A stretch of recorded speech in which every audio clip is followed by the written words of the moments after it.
Big Lion SGY TV. Dan auta, ina wuni? Wayo Allah an gaye ni. La kunya na ji alquran. To me yasa ka kunya kuma? Ba ta ba gaye ni ba dai ni in gaisar. To shikenan. Ba wannan ba ma a bar wannan batun. Mai yake bata maka rai a ƙasar nan tamu? Za a sa a ɗebe za kai su bara su je su ta wahala. Bara?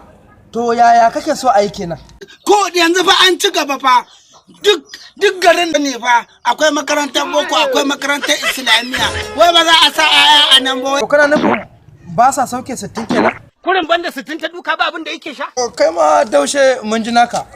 Ɗawata kuma sai wacce matsalar kenan? Yara wajen su tawarin a ɗaki ɗaya wani ya fitsarin kwata yake. To kai ba ka yin fitsarin kwancan? Ni tun yawai na daina fitsarin kwata. Au haba. Ana ƙarya ya karan jiya na yi. Big Lion SGY TV.